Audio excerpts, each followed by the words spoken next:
¿Cómo le va? Buenas noches. Aquí estamos para comenzar en este día viernes a hablar de política en un segundo nada más, porque ya está Agustín Rossi con nosotros, Germán Martínez, para hablar de la política, de lo que se viene y de lo que está pasando en Argentina hoy. Vamos a hablar también de la Convención Constituyente. Hay una abogada que está ya con nosotros y también vamos a hablar con el convencional constituyente más joven de la provincia. Todo eso después de esta presentación.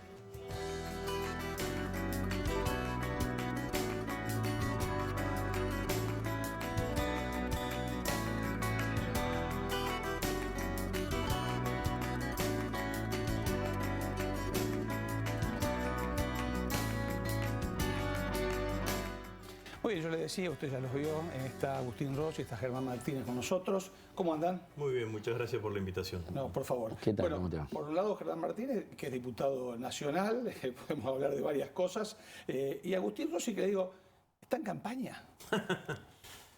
Estamos militando y nosotros desde hace bastante tiempo que hemos expresado, digamos, ¿no?, como espacio político dentro del peronismo, nuestra voluntad de protagonizar la lista de diputados nacionales de octubre de este año. Bueno, hemos venido participando de todos los procesos que llevó adelante el peronismo durante todo este año. Entendemos que la elección de octubre es una elección importantísima para el futuro del pueblo argentino. Entendemos que hay un motivo principal, que es tener la cantidad de diputados y senadores necesarios como para amortiguar, para frenar las políticas más nocivas del presidente Milei. Todo el mundo sabe que conozco la Cámara de Diputados, que he sido diputado nacionales en varias oportunidades y que además tengo la experiencia de haberlo frenado a Macri entre el 2018 y el 2019, cuando desde el Parlamento de alguna manera se empezó a edificar lo que fue finalmente el triunfo del Frente de Todos en las elecciones del 2019. Ahora, ¿complica, Rossi, que no haya elecciones paso, esa elección interna donde permitiría, por ejemplo, acá que el peronismo se acomode internamente? Bueno, si hubiésemos tenido paso, no hubiésemos ido dividido en 3 listas o en 2 listas fuertes en la provincia de Santa Fe en las elecciones constituyentes. Y si hubiésemos tenido pasos nacionales, hoy estaría haciendo en esta época campaña para las pasos, con las pasos nacionales, ¿no?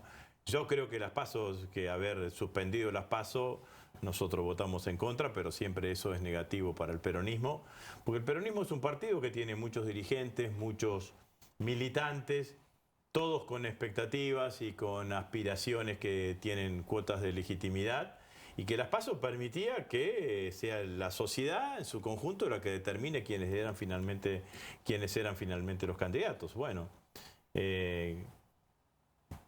pero ya hoy es llorar sobre la leche derramada, digamos. Lo que tenemos nosotros los dirigentes es la obligación de gestionar esto, de gestionarlo en el sentido de tener la lista lo más unitaria posible, una lista de unidad, como hicimos de alguna manera con Juan Monteverde, digamos, ¿no? Que no logramos que estuvimos todos unidos, pero tuvimos una gran parte unidos, porque yo creo que para la actual coyuntura que vive la Argentina, para lo cruel que son las políticas que lleva adelante el presidente Milei, sin ninguna duda que para mí la unidad del peronismo no es una opción, sino que es una obligación. Ahora, Rossi, cuando Lewandowski dijo en la provincia en los últimos días de campaña, yo no quiero ser el candidato ni de Rossi ni de Traferri, ¿le molestó? No, yo creo que esas son cosas que se dicen sobre el final de la campaña, y algunos creen que en un determinado momento puede traerle algún tipo de réditos a hacer política descalificando contra la figura de otro compañero. De hecho, a la semana siguiente de las elecciones me fui y me senté con Lewandowski y le dije que el camino que a mi criterio él tenía que transitar era de regresar al peronismo, digamos, ¿no? ¿Y cree que lo entendió? No lo sé, eso depende de las actitudes que tomen cada uno, digamos, ¿no? Pero yo y con Germán, primero lo fuimos a buscar a él para que encabece la lista de convencionales constituyentes. Cuando él nos dijo que no, lo fuimos a buscar a Monteverde. Y bueno, debajo de la lista de Monteverde, además de Ciudad Futura, estaba el Movimiento Evita, estaban los senadores, estaban los intendentes, estábamos nosotros, la Corriente Nacional de la Militancia. Y el Frente Renovador, un sector del Movimiento Obrero.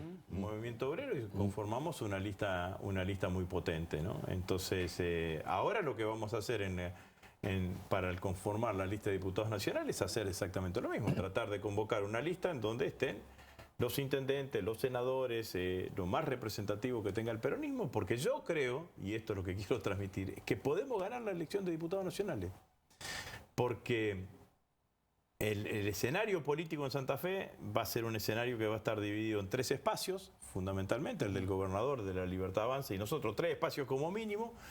Si nosotros hacemos una buena lista con dirigentes fuertemente comprometidos a ir a oponerse a las políticas de Milei, a defender los intereses de la provincia, oponiéndose a las políticas a la política de Milei, me parece que podemos hacer una muy buena elección y estar ganando la elección de octubre, con lo cual sería importantísimo con la idea de poder recuperar la provincia dentro de 2 años.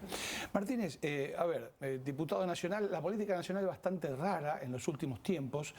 Hay 2 cuestiones que se miran, por lo menos desde el interior. Uno, el caso Libra, en lo que ha pasado con la criptomoneda, pero también ficha limpia.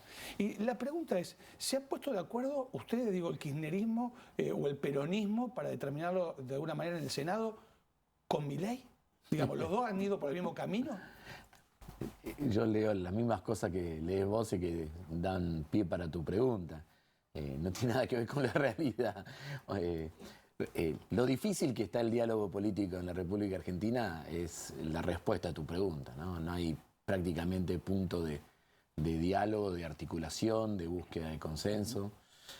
Vos imaginate que nosotros en el bloque de diputados conformamos con otros espacios políticos una mayoría para interpelarlo a Guillermo Franco, que vino al recinto por el tema de la estafa cripto, tratar de que vengan Cunio Libarona y Luis Caputo, el ministro de Economía, que pegaron 2 veces faltazo para las interpelaciones. Esa misma mayoría nos permitió avanzar en la conformación de una comisión investigadora que esperemos esta semana, nuevamente en el recinto con esos mismos diputados, definir las autoridades, porque por una maniobra del presidente de la Cámara quedó empatada 14-14 la comisión. Así que, por lo tanto, y aparte cuando fuimos a hablar de ficha limpia, nosotros votamos absolutamente en contra de ficha limpia en toda la instancia. Primero tratando de obstaculizar en la Cámara de Diputados la conformación del quórum. ¿Pero por qué, Martínez? ¿No quieren, digamos, sacar la corrupción de la política? Pero es que nuestro proyecto era mejor que el del gobierno. ¿Por qué? Nosotros no fuimos a rechazar ficha limpia. Nosotros tuvimos un dictamen, una propuesta alternativa que incluía la apertura de los delitos incorporados en la ficha limpia a todos los delitos más allá de lo que se llaman habitualmente los delitos contra la administración, que son los que vos podés decir, bueno, esto tiene que ver con la corrupción estatal. Pero metíamos adentro las cuestiones de lavado de dinero, metíamos adentro las cuestiones de pedofilia, metíamos adentro las cuestiones del delito narco, metíamos adentro una cantidad de otros delitos que también configuran lo que una persona expresa a la hora de una candidatura y que vos traes en la mochila respecto a tus antecedentes respecto a eso. Y lo segundo que nosotros planteábamos era que se garantice en el proceso de ficha limpia llegar hasta la última instancia y donde no haya más posibilidad de apelación en la justicia. Esta es la Corte Suprema. Bueno, entonces eso fue lo que planteamos. Y de hecho es lo mismo que plantea nuestro bloque en el Senado. El tema no era una cuestión de rechazo, era una cuestión de poner ficha limpia en los términos que hay que ponerlo. Después estuvieron todas las interpretaciones que hicieron y esta guerra de guerrillas entre el PRO y los libertarios, de las cuales nosotros no tenemos absolutamente nada que ver y que lo expliquen ellos, lo que pasó entre ellos. Lo cierto es que nosotros tuvimos un posicionamiento muy claro en la Cámara de Diputados y un posicionamiento muy claro en el Senado. Hasta tal punto puedo decir, yo creo que con la estafa cripto que tuvo como protagonista el presidente Milei, estamos en presencia de un hecho de corrupción impresionante en la Argentina. Que nosotros somos prácticamente los únicos que queremos investigar y avanzar en ese sentido y que el gobierno hace lo imposible para que no se avance porque está Milei y Karina Milei implicados, ¿no? Rossi, ¿qué lo diferencia de Puyaro en la provincia?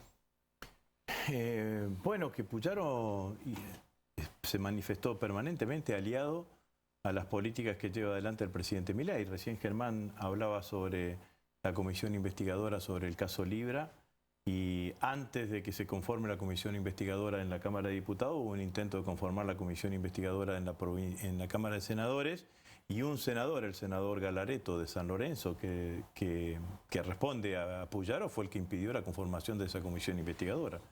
Puyaro apoyó todas las iniciativas del presidente Milei.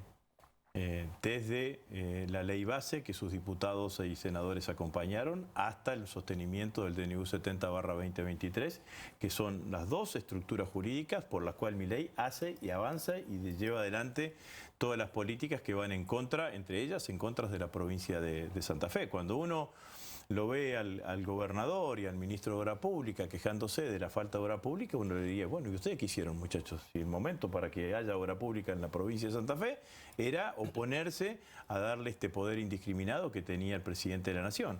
No trabajaron nunca para que pudiese haber presupuesto. Sigue gobernando Milei con el presupuesto del 2023 que se envió en el 2022.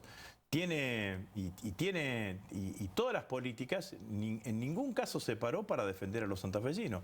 Milei sacó en la ley de incentivo docente y la trasladó directamente y no se lo pagó más a los docentes. Milei sacó los subsidios al transporte, no hizo ningún esquema para subsidiar algo el transporte en la provincia de Santa Fe y el transporte lo pagan claramente. Pero a pesar de todo eso, lo pagan claramente los santafesinos. Pero a pesar de todo eso, ya que lo lleva Milei, hay gente que todavía dice, yo estoy con este presidente. ¿No habrá hecho algo mal el peronismo para que se apoye esta política de Milei, aunque vaya en contra de la misma persona que lo está apoyando?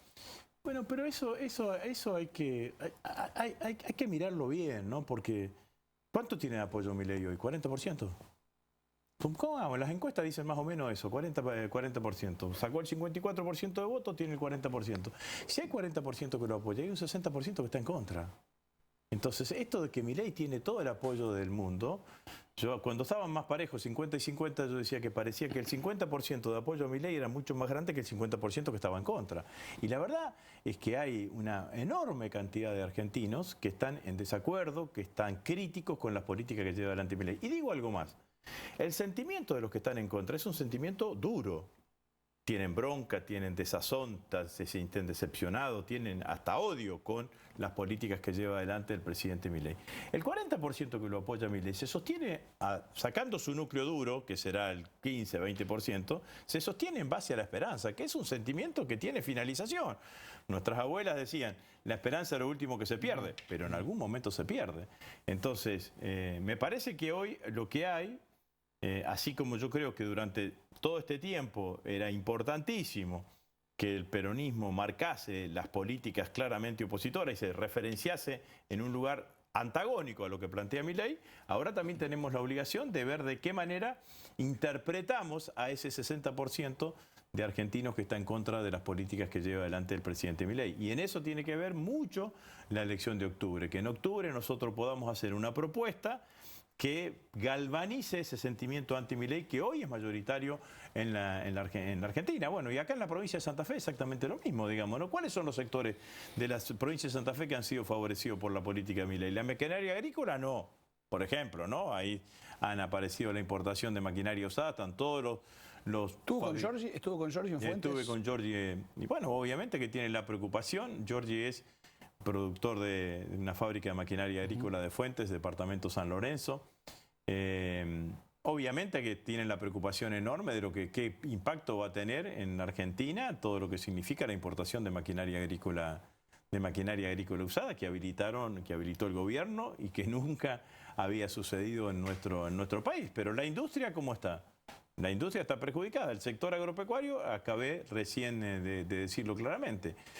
La política en Santa Fe, ¿qué es lo que va a pasar con las provincias? Bueno, Germán dice claramente, hay 500.000 millones de pesos menos que... El año pasado Milei le sacó a la provincia de Santa Fe 500.000 millones de pesos. 500.000... Por coparticipación transferida a las provincias, que creció por debajo de la inflación anual, por transferencias no automáticas que no se enviaron a Santa Fe, le recortó 9 cada 10 pesos de transferencias no automáticas que venían a la provincia de Santa Fe, y además por fondos de ATN no distribuidos en las provincias.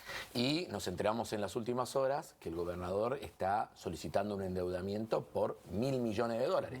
1.000 millones de dólares es el doble de lo que Milei el año pasado le sacó a la provincia de Santa Fe. Que si se lo hubiera garantizado, claramente hoy no estaría con la necesidad de ir a un endeudamiento. Gracias por haber venido. De acá a octubre, Rossi, va a haber tiempo, creo que nos vamos a volver a ver. Muchísimas gracias, muchas gracias por la invitación, muy amable. Gracias a ustedes por haber venido. Nosotros nos vamos a la pausa rápidamente. Cuando volvamos vamos a estar con la doctora Balangioni hablando de la Convención Constituyente y de algunas cuestiones, obviamente, que ella entiende y bastante. La pausa, ya volvemos. No se levanta.